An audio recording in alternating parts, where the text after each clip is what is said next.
नमस्कार, मी सुद्धा महाराष्ट्र खबर न्यूज मध्ये आपल्या सगळ्यांचं स्वागत। पूर्वी केलेली तक्रार मागे घेण्यास नकार दिल्याच्या रागातून एका टेलरवर भर दिवसा लाकडी दांडक्याने बेदम मारहाण केल्याची घटना घडली आहे।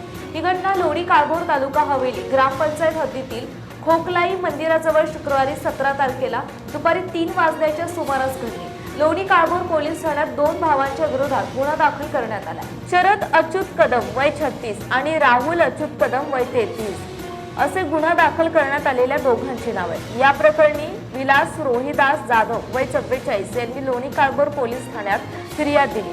पोलिसांनी दिलेल्या माहितीनुसार फिर्यादी विलास जाधव हे टेलरिंग व्यवसाय करून कुटुंबाचा उदरनिर्वाह करतात। जाधव हे नेहमीप्रमाणे सकाळी आपल्या दुकानात काम करत होते।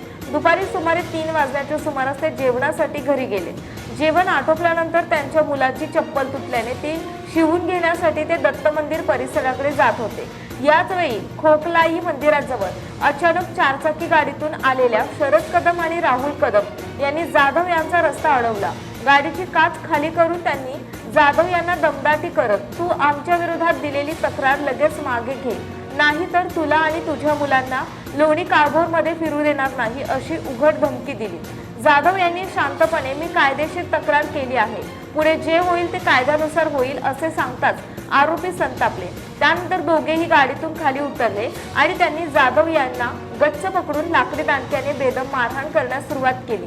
दंड, पाठ आणि हातावर वारंवार प्रहार करत त्यांना गंभीर दुखापत करण्यात आली। तुला खूप मस्ती आली आहे असे म्हणत आरोपींनी धमकावत हल्ला सुरूच ठेवला। या प्रकारामुळे परिसरात काही काळ भीतीचे वातावरण निर्माण झाले। दरम्यान जाधव यांचा पुतण्या सागर राजाभाऊ जाधव हा घटनास्थळी पोहोचला आणि त्याने हस्तक्षेप करत जाधव यांची सुटका केली। त्यानंतर आरोपी दोघेही तेथून पसार झाले। या घटनेनंतर जखमी अवस्थेत जाधव यांनी तात्काळ लोणी काळभोर पोलीस ठाण्यात धाव घेतली। पोलिसांनी त्यांना वैद्यकीय तपासणीसाठी पुण्यातील ससून रुग्णालयात पाठवले।